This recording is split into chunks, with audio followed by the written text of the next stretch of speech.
Rero mbahaye ikaze kuri Talk Sport ubuzima kabisa mwese aho muherereye mu mpera zose z'isi, aba mu Rwanda, muri Afurika, i Burayi, diaspora hose kabisa turasuhuje. Rero ni amakuru y'imikino agezweho cyane, turagaruka kuri transfer zivugwa cyane, turagaruka ku mukinnyi Real Madrid ndetse n'ikipe ya Real na Barca ziri gushaka se bigenze gute, ndetse n'ikipe ya Arsenal yanamwifuje ariko biranga.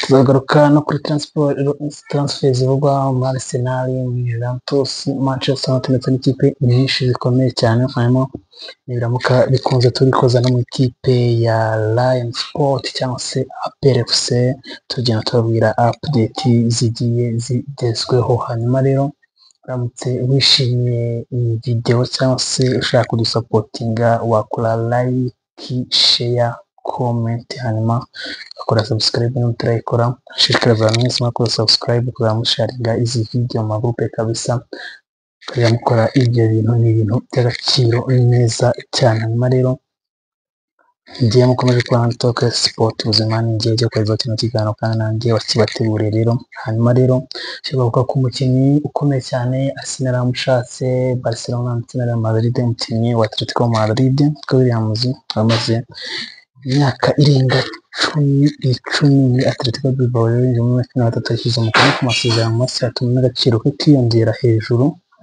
ya 50% ugereranyije n'aya mbere, ku buryo kari hafi y'amayero miliyoni 80. Hanyuma rero mu kiganiro n'itangazamakuru nyuma yo kongera amasezerano niko yagize ati: iyo ngeze ku byemezo bikomeye, ikintu cy'ingenzi kuri njye ni ukumva umutima wanjye ndi ahantu nshaka kuba ndi kumwe n'abantu banjye, naho aha niho mu rugo rwanjye. Ndabivuga rero ko wenda yazamuriye urwego rwe muri Atletico Bilbao, Real Madrid yaramwifuje ndetse n'ikipe ya Barcelona nayo yamwifuje, gusa Real yari yavuze ko mu gihe yaramukajemo Rodrigo aribwo yajya mu ikipe ya Arsenal, ariko nyuma y'aho umutoza mushyashya wa Real Madrid aziye, Rodrigo nawe akaba atakibona umwanya ubanza mu ikipe ya Real Madrid, nawe biravuga ko ashobora kujya muri Arsenal, itaza kuba bwirana kuri iyo transfer ye nayo uko imeze. Rero niko William rero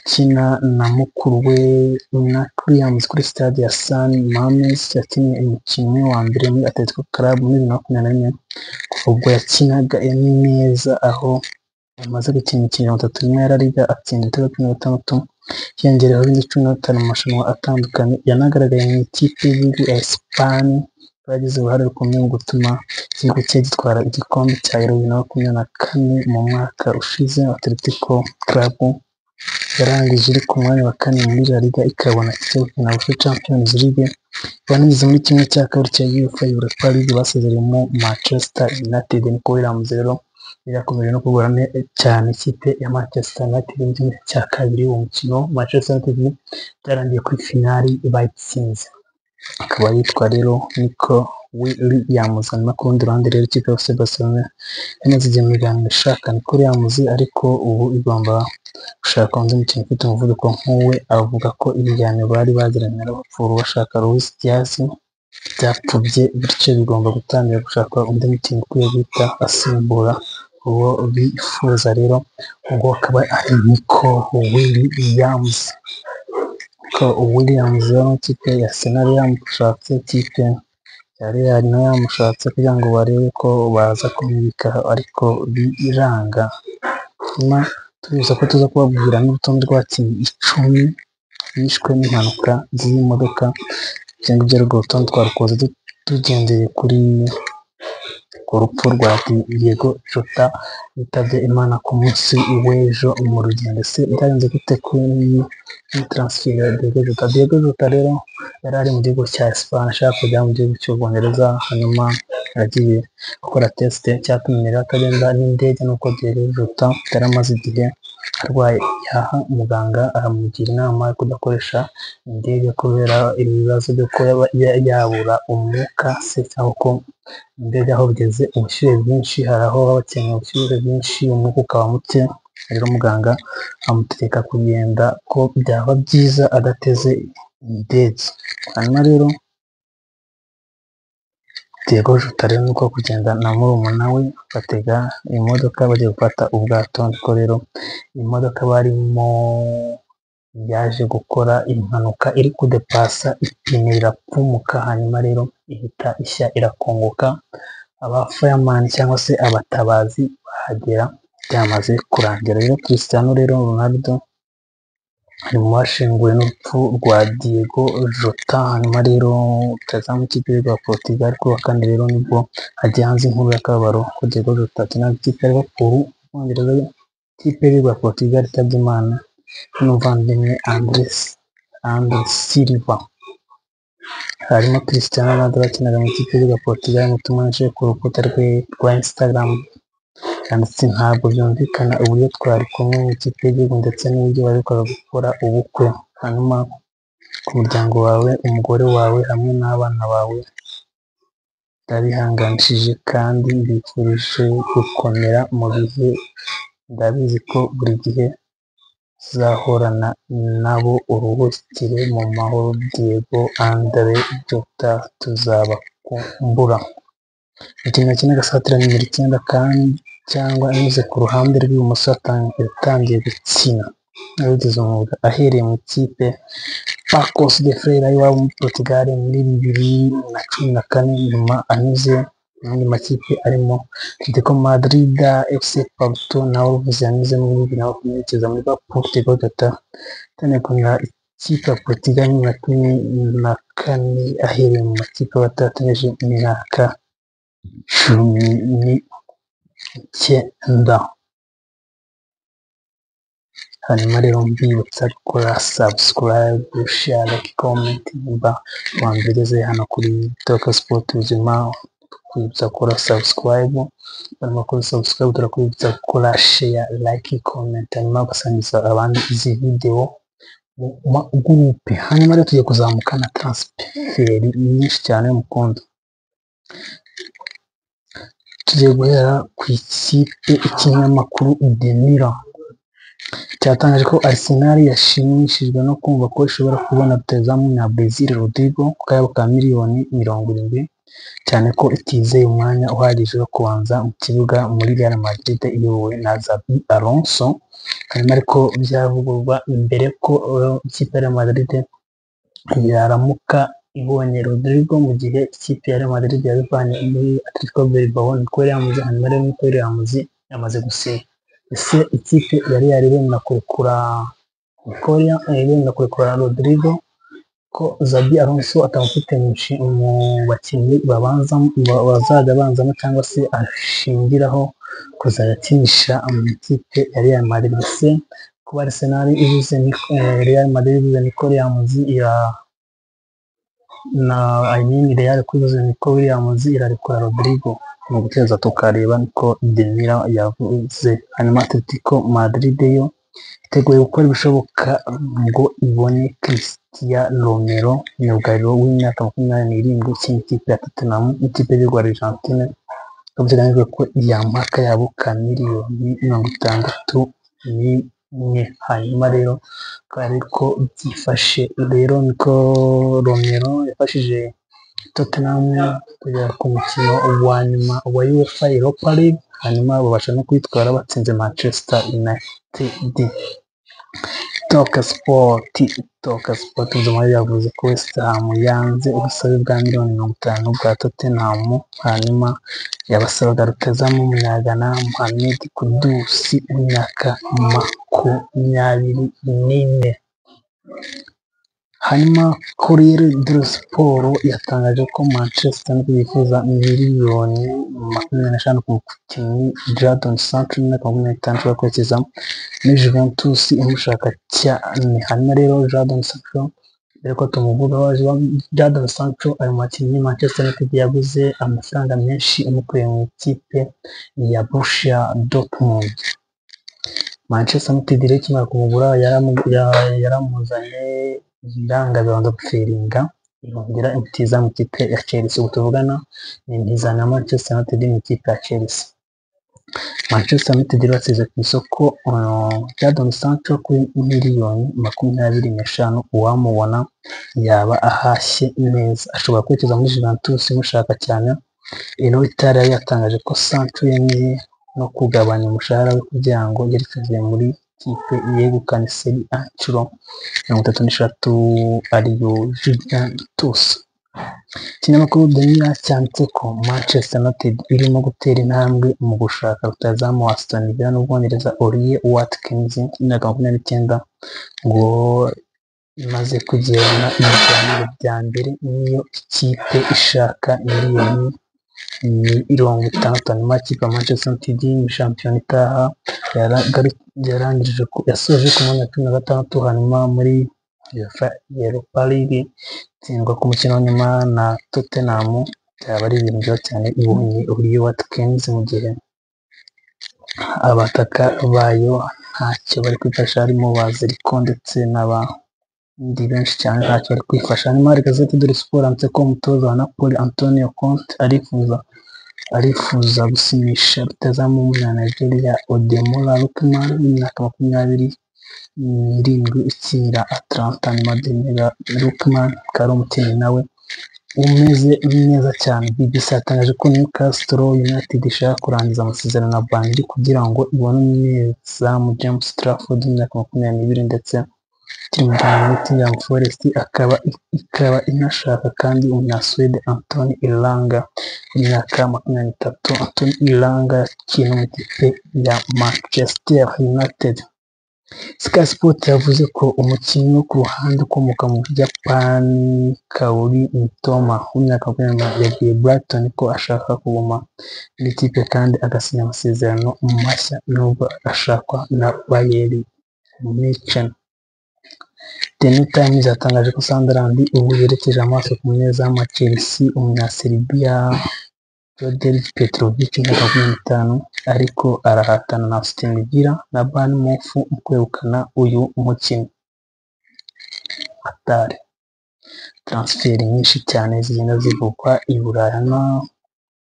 Mwese abo tugeranye ahangaha muri commentaire murabona ikipe Arsenal niba tukurikiranye murabona izatwara Rodrigo Prieto bose ni ba Rodrigo. Murabona azajya muri Arsenal cyangwa azaguma muri Real de Madrid. Twandikire muri comment nimba ubona bizakomeza. N'ikindi nkubise gukora like, share, subscribe niba ushimishijwe n'ibyo dukora hano kuri Toke Sport Buzima. Maze kwiminota ingahe aho kuparika gukora nk'ibifite noneho zongeye kuzankora. Hanyuma rero muri iyi myitozo bazatubahiriza update kabisa zihagije, atari update zimwe z'uduce kabisa kuzagera n'ukareba update amakuru menshi cyane agenda avugwa mu minsi iri imbere. Tuzatubahiriza na video zifite iminota 30 kubyo kabisa tuzatubazungurukira hose kabisa mu bihugu byose tukabwira uko byifashe.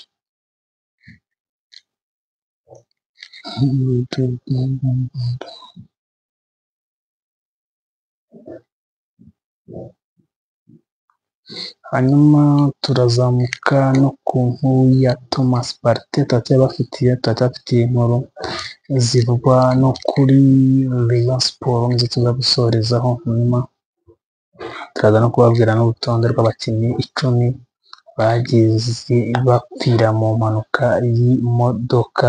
Zose turacyabafitiye inkuru zigiye zikomeye cyane, ariko tubibutsa gukora like, share, comment, subscribe.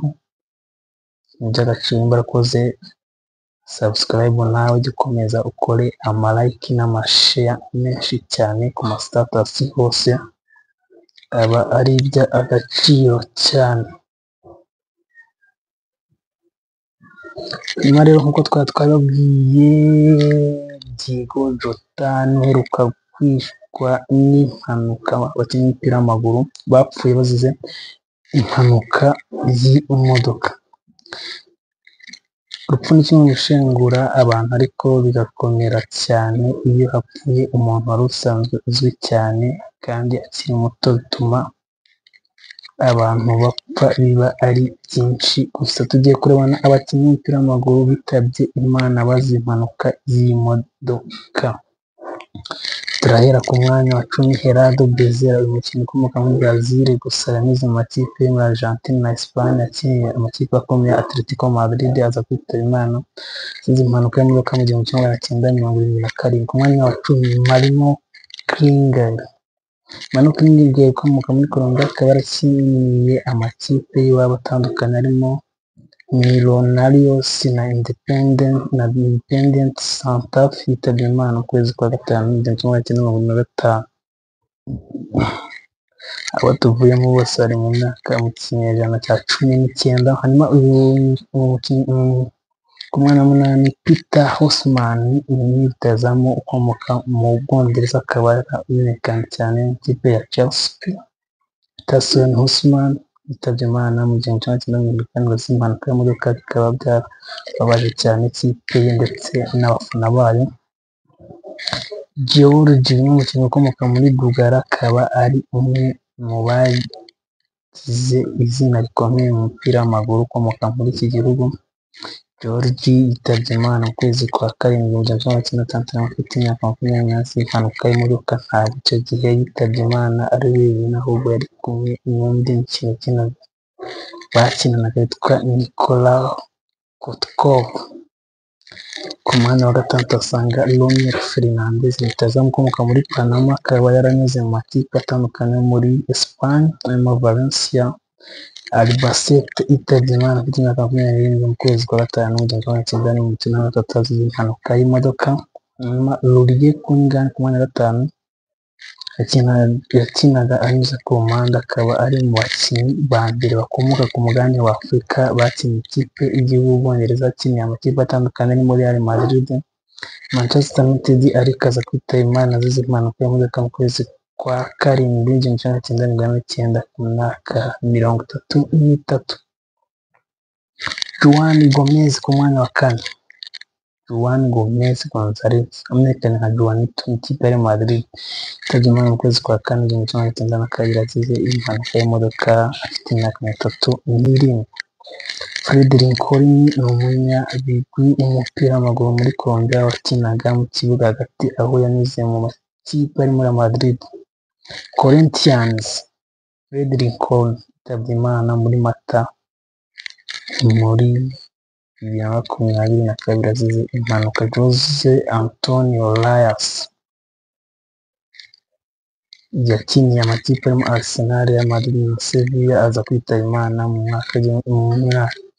kwezi kwa 6 mu myaka 35 bwashegeshe isi y'umupira w'amaguru.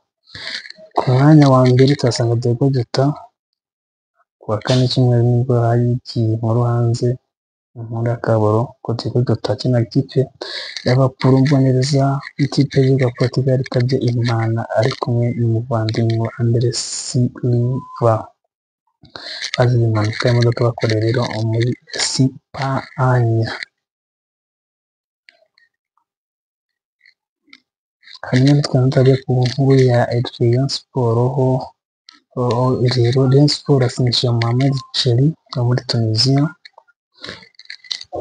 Mohamed Cheri imyaka 24 yamaze gusinya amasezerano y'umwaka umwe akina Rayon Sport mu muhango wabereye ku cyicaro cy'ikipe giherereye mu karere ka Kicukiro. Perezida Twagirayezu Thaddée niwe wemeje isinywa ry'amasezerano, ashimangira ko ikipe igamije kongera imbaraga mu kibuga hagati. Mohamed Cheri nkimubona narize ngo ni Youssef Rab wagarutse barasa, ese afite tekinike nk'iza Youssef Rab? Ubu tukareba uko azitwara. Hanyuma rero Cheri yaje muri Rayon Sport nyuma yo gukina amakipe abiri yo muri Tunisia arimo Sfaxi Railway Sport kuva muri 2018 kugeza muri 2021 ndetse na Oceano Club do Kirkena kuva muri 2022 kugeza muri 2025, aho yari imwe mu bakinnyi bahagaze neza mu cyiciro cya kabiri. Yananyuze mu ikipe y'igihugu ya Tunisia y'abategereje imyaka 23. Ubu bikaba byerekana ko afite uburambe ku rwego mpuzamahanga rwo kuba uri umukinnyi wo muri Tunisia ugakina ikipe nka Tunisia, ikipe y'ubukombe muri Afurika, ikipe ikomeye, ikipe iri mu bakinnyi bakomeye cyane. Ni iby'agaciro no gutegereza tukareba, hanyuma izo apudete twaba tubafitiye n'izindi. Hanyuma ku kindi nabibutsa, uramutse ukeneye dekoderi ya Kanal Plus wagana kuri 0780 hanyuma niba utarakora subscribe, ikindi cyo duto gukora subscribe, kuri like, share, comment. Hanyuma icyo tubabwira, tugiye kuba tubahereza apudete nyinshi cyane gusa zifatika, atari za apudete z'iminota 3 z'iminota 5, kuba tubahereza apudete z'iminota 2 n'ibindi byinshi cyane. Ndabashimiye cyane, niba utarakora subscribe, kora imbaraga ikoze nayo tugeze kubikora. Ciao, hasta la vista.